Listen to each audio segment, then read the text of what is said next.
Hi everybody, welcome back. And if you're new, welcome. My name is Gabby, and if you've never been here before, never watched any of my videos, have no idea what I do, I cover true crime cases, and all the cases that I cover are a little bit older, basically 20 years or older. So if that's something that you might be interested in, maybe go down below, click the subscribe button, and also make sure to turn on the post notifications to be notified every time that I upload. So we have finally entered December. I'm in a different spot filming in my house. If you didn't already tell by the background, it's a bit different. And I felt like for my December videos that right in front of the fireplace was perfect. But every single December here on my channel, I have a series called Doe-cember where I strictly cover cases of John and Jane Does. Some are cases that are solved where we know their identity. Some are cases where we still don't know who they were in life. And today we are covering one of those unfortunate cases. Today we're going to be diving into a case that is currently being pushed by the DNA Doe Project in the hopes that someone recognizes this girl. There were some articles released regarding this case just last week. This girl, whose case is the most recent case I've covered on my channel in quite a while. This one occurred back in 2002. I actually had every intention of having this video up before the date that it's currently going live because I did send some emails to a few separate people to see if anyone could answer my questions regarding this case. Unfortunately, especially with the holidays, people are very busy, so I completely understand, but no one has gotten back to me as of yet. If anyone does get back to me in the future, I will keep you all updated on that, whether that be in the description of this video or possibly doing a part 2. With all of that being said,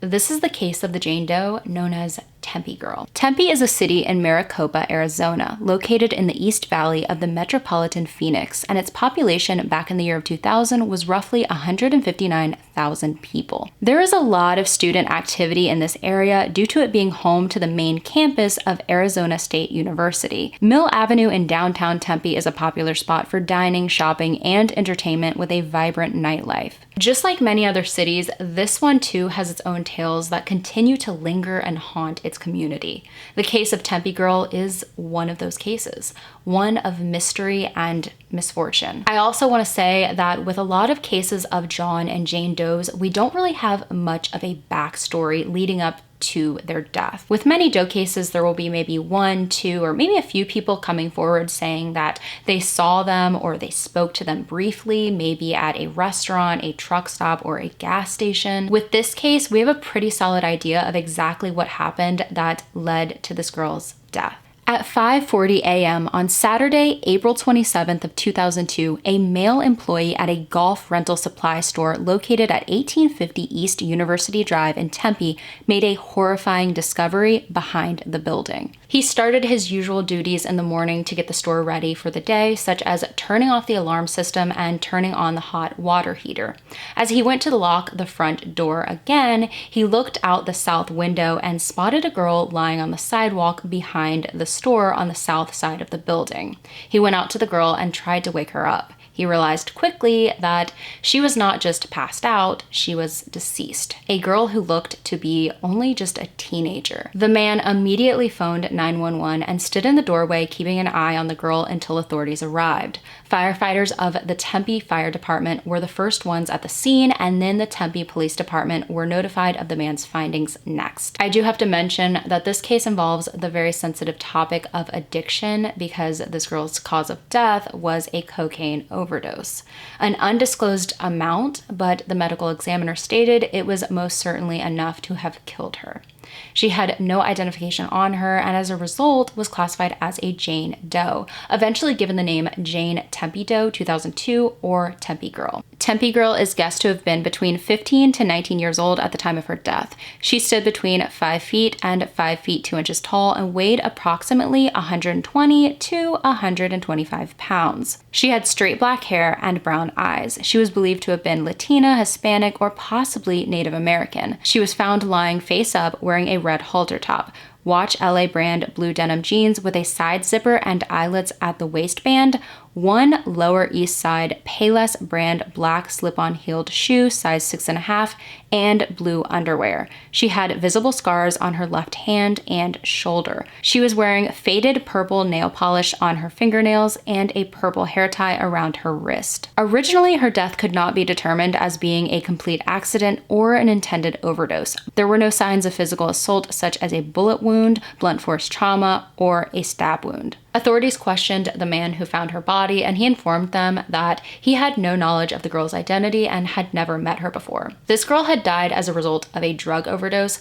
but there were immediate clues that something else may have happened as well, that she may have been a victim of sexual assault. When they found her, her halter top had been pulled up over her right breast. Her pants were unbuttoned and pulled down to reveal her underwear, and there were suspicious dried light-colored stains on her pants, one near her inner thigh and the other near her rear end. We'll come back to the stains later. Not much was located when it came to items around her body, but they did find 2 black objects. One was her lone shoe, and the other one was a black nylon CD case with a zipper. Had this case never been found, authorities most likely would have never discovered the next set of clues. A huge set of clues in this case, and ones that will most likely have you wondering why no one faced any consequences for how they handled the situation. Authorities checked the 70 or so CDs inside the case for any fingerprints left behind, and they did find some. These prints led them to a woman who lived in Phoenix, a woman who has never been named publicly. I'm sure that at the time, authorities were hoping this woman would be a relative or friend of the girl's and be able to give her her name back immediately, but that wasn't the case. An officer went to the home in Phoenix. No one was home, so he left his card on the door. Sometime later, a man got in contact with him saying he saw that he left his business card on the door. The officer asks if he knew the woman whose prints were found on the CDs in the case, and the man said yes, it was his sister. The officer was put in contact with the sister on April 29th, and she agreed to meet him in person. In person, he asked her if she owned a CD case. She said yes and went to her van and pulled out a black nylon CD case. The officer went through it and realized that it wasn't only the same type of case that they had down at the department, but it contained the same type of music found in the case that they located next to the girl's body. She was asked if this was her only CD case. She said no, that her boyfriend had her other one. They asked her when the last time she saw her boyfriend was. She said that on the night of April 26th, she received a call from him to pick her up from a check cashing place at North 35th Street and Thomas Road. She was confused as to what happened to their 1996 Mercury Grand Marquis that he had been driving, but went to pick him up anyway. He told her that he had been with friends all day. She was asked if he mentioned what friends he was with, and she said he was quite the controlling and secretive type and didn't mention who they were. She said that after she picked him up, they went to a family member's home to pick up her 2 daughters, aged 3 and 6. They headed to her sister's home where she dropped off her 6-year-old for the night and left with her 3-year-old. When they arrived back home at around 10:30 p.m., she said that they saw the front door had been left wide open. Nothing seemed to have been stolen in the home, but her boyfriend thought that someone had broken in. So for their safety, the 3 of them decided to stay at a hotel for the night, and they checked into the Park Palace Hotel. They spent the night at the hotel, woke up around 9 a.m. and returned to the home at 3 p.m. and everything seemed to be fine. Now, I'm sure that being questioned by authorities regarding her boyfriend and not knowing what was going on added a lot of unnecessary stress to her because at this time she was 7 months pregnant. Authorities spoke to the girlfriend again the following day of April 30th, and they asked her if she had spoken to her boyfriend recently, and she said yes. She said that he told her that he didn't do anything wrong and she shouldn't worry, that all he did was pick up a young hitchhiker who was acting crazy and asking for drugs. He said he picked up his friend who supplied them and that she started having a seizure and passed out. He told her that he was hiding out and going to go back to Mexico because he was afraid of being arrested since he was in the United States illegally. He also told her that their Mercury Grand Marquis was sitting in a nearby trailer park. She then went to the location of the vehicle and gave authorities permission to search it. Photos were taken of the inside and outside of the Grand Marquis. Inside of the vehicle, all they really located were 2 soda cans, which were a Coke can and a Sprite can. I personally could not find any information regarding the cans themselves, whether they tested them for DNA or not. From there, they questioned her boyfriend via phone interview. He is also publicly unnamed, and he had quite a bit more information to give forth. He said that on Friday, April 26th, he had picked up the unknown girl hitchhiking in Phoenix.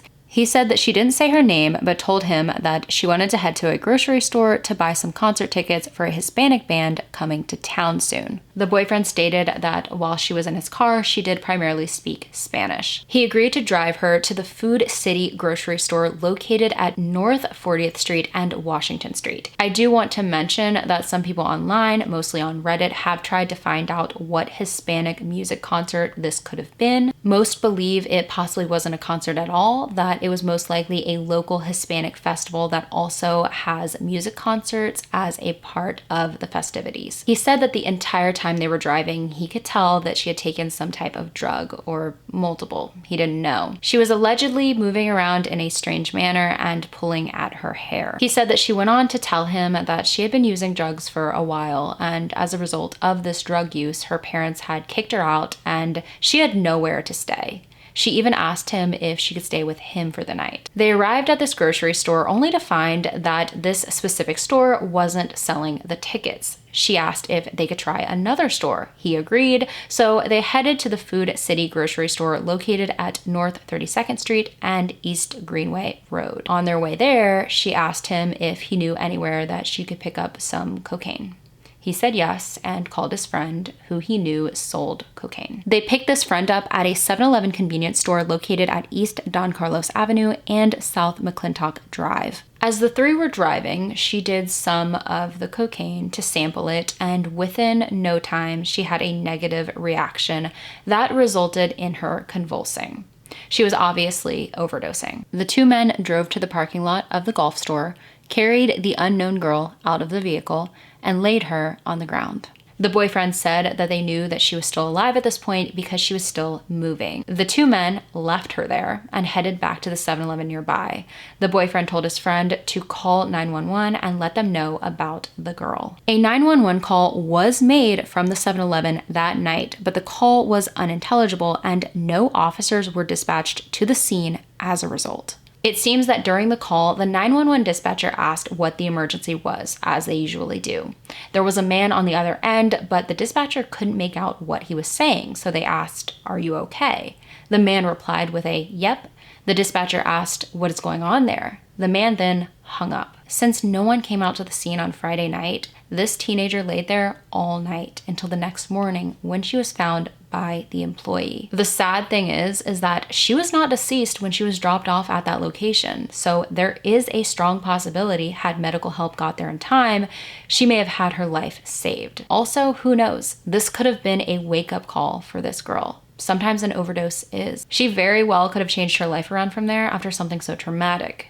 Instead, she was left there to die. An employee at Diamond Screen Printing, a newer business that was located in the back of the golf store, was questioned, and he told authorities that he had left work at 6:30 p.m. the day prior, and he saw nothing. No signs of any questionable vehicles parked nearby, and especially not the body of a teenage girl in the parking lot of the golf store next door. The man who found her body originally was also questioned about the day prior, and he said the same thing, that he left work around that same time, and her body was most certainly not there. Like I stated before, the medical examiner would end up locating a strange stain on the inner thigh and back end of her pants.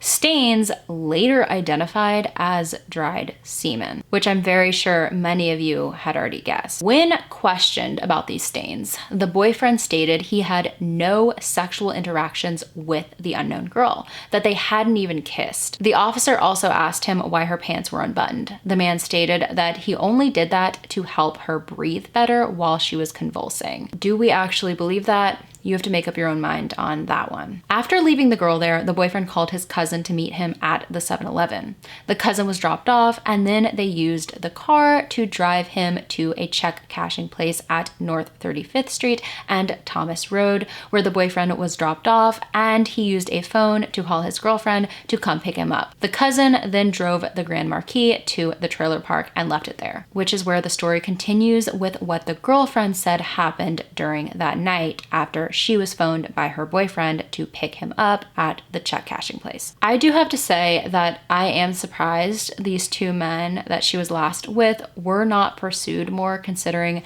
there was semen found on her pants. Dried semen found on her jeans. I could not find the information as to whether they ever connected the stain though to anyone in particular, whether that be the boyfriend, the friend slash drug dealer, or anyone else. They did determine though through a rape kit that she hadn't been raped. With semen on her jeans though, she was sexually assaulted. People who look into this case today still wonder how these two men were never charged in any way for anything. Not even supplying drugs to a minor. Is this because they couldn't determine her age for sure? Maybe. What about not getting her medical attention in time and letting her die? What about that? Mostly considering they were the ones responsible at the time for the overdose. They were the ones who helped supply the drugs. Most importantly though, of course, we come back to the semen. How did nothing more come of this? Is it possibly because they couldn't determine whether the semen was there because of something consensual and there was a possibility that she was over 18? There are simply so many unanswered questions with this one, and the majority do feel that these two men should have faced some time behind bars for their involvement in this. The fact that there was semen found on her pants, if neither of these two men did it, which we don't know, it could have been just one of those situations where someone else came along and took advantage of this girl while they believed that she was just passed out. We don't know. If the boyfriend allegedly left and didn't return to the site, did this friend hang up the phone during this 911 call and decided to head back to where she was lying and he put the semen there? Was he on the phone with 911 and it clicked in his brain that this was an opportunity to take advantage of her? Of course, we don't know. I also could not find the information as to whether the friend slash drug dealer was questioned in any way when it comes to this case. I couldn't find that information anywhere either. And that's another one of my questions that I really want answered. And if I am given the answer to that, I will, of course, again, update you all. Like I said at the very beginning of this video, I did send a few emails when it comes to this case to see if anyone could answer some of my questions. And of course, my main question has to do with the semen on her pants. I am most curious to see if the semen was ever tested. I personally could not find that information, and I found a lot of information having to do with this case, but that was nowhere. If I do have that answered at some time, I will update you all. The main men though on this case did a lot to see if they could find out who she was, including taking her photo to several elementary, middle, and high schools around the area. No one recognized her. Her information was sent over to the Phoenix Police Department to see if they had anything on her on file. Maybe she had run-ins with the law before. They had nothing on her. Information regarding her case was also sent over to multiple news outlets, and her case was spread in newspapers and on television in both English and Spanish. Still, nothing. They even entered her fingerprints into the automated fingerprint identification system, which is a computerized database of fingerprints that can be used to identify people and solve crimes. And there were unfortunately no matches there. We need to remember that we do not know this girl's backstory. We do not know the situation with her family. We do not know how long she had been away from home. We do not know how long she had been using. We do not know anything about her besides what has been posted publicly regarding her case. It is hard for many to believe that she came from this area in Arizona originally due to no one in the area recognizing her. Many post-mortem photos of her were distributed and no one seemed to know who she was. It is believed that she was still a teenager. Wouldn't you think that she would have friends, classmates, whether prior or current, teachers at the schools that she had attended who would know who she was? Someone, anyone? Through the years, she has been excluded as being multiple missing teenage girls from around the country. This girl's case is being overseen by the Tempe Police Department, the Maricopa County Medical Examiner's Office, and now the DNA Doe Project. The DNA Doe Project is a national nonprofit organization that uses investigative genetic genealogy to identify Jane and John Doe unidentified remains. For anyone unfamiliar with the process of genetic genealogy, I talk about it all the time here on my channel. It is the process of extracting DNA from an unknown deceased individual, creating a DNA profile from that DNA, and entering that DNA into a genetic database in the hopes of locating familial DNA. Sometimes during this process, genealogists will map out an entire family tree to locate the closest relative of the person, hopefully speak to them directly, and ultimately discover who the person was in life. The goal is always to give them their name back and reunite them with their family, usually being buried in a family plot with a headstone with their real name on it rather than their Doe identity. DNA Doe Project team leader Harmony Vollmer stated, "Our work relies on finding matching relatives in the databases and building family trees to identify common ancestors between our Jane Doe and her matches. When there are too few or they are too distantly related, we can't make our way to the right branch of the tree to identify her." The Maricopa County Medical Examiner's office brought this case to the organization in 2022, the 20th anniversary of the case,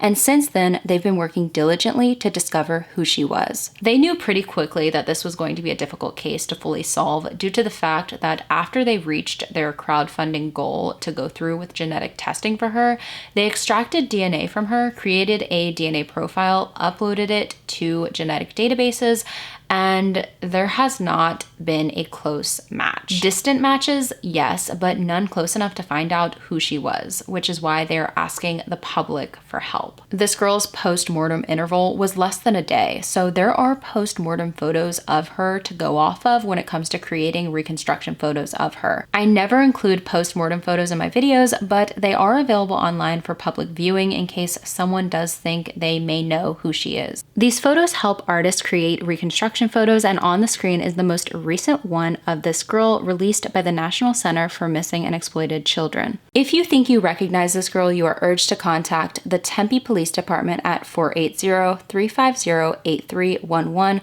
or the Maricopa County Medical Examiner's office at 602-506-3322. If you think you may be related to her in some way, you are urged to upload your DNA into a database so it can properly be matched to hers. You can go to gedmatch.com, familytreedna.com, or dnajustice.org for further instructions on how to do this. Additional information regarding this case and how to connect with the DNA Doe Project researchers is available at dnadoeproject.org. For this Jane Doe, a genealogy test did reveal very distant relative matches that trace back to rural southern Mexico, Peru, and other areas of Central America. As the DNA Doe Project has stated, Latino and Hispanic communities are extremely underrepresented in databases that use genetic genealogy. I actually was unaware of this, but almost a third of the unidentified persons on the government database, NamUs, are believed to be Latino and or Hispanic. With that being said, if you do have a missing loved one, especially if you come from a Latino or Hispanic background, it is recommended to enter your DNA into the system. Even if your loved one has not yet been located, they could be, and they would be instantly matched to you when their DNA is entered in. I know that when it comes to a situation of an overdose after drug use, sometimes people have very negative things to say in the comments. I've covered a few cases involving deaths as a result of an excess amount of drugs in their system. I've seen addiction firsthand. Addiction does not make someone a bad person. It doesn't mean that they don't have family and friends out there who miss them. It doesn't mean that they are not loved. There was a Jane Doe case that I covered a few years ago. It was when I first started covering Jane and John Doe cases, and it was a case that a lot of people thought, well, she couldn't have had anybody who loved her because no one came forward. And in the comments on my video, I was reached out to by her brother, and he thanked me so much for my video and how respectful I was, because so many people had so many negative things to say about his sister because of the way her life had ended. No matter the choices that this young girl made in life, she was somebody's daughter. She may have been somebody's sister. She may have been somebody's aunt. She was definitely a friend. We all have friends. She was somebody. For now, that is all of the information that I have for you regarding the case of Tempe Girl, and I truly hope that she can be identified soon. The DNA Doe Project does phenomenal work. I've covered quite a few cases that they've worked on before and helped given the Doe their name back. Actually, the first Doe video I ever did on my channel was a Buckskin Girl, later identified as Marsha King, and she was identified by them after 37 years. I do believe that Tempe girl is in good hands when it comes to the DNA Doe Project. I want to thank you all for taking a little bit of time out of your day to hear about this girl's case, a girl who unfortunately has had some hostile things said about her online, on social media, regarding how her life ended, and some people saying that we shouldn't care, but I believe that we should. I know that I started my December series a little bit late this year. I did last year as well because I was sick,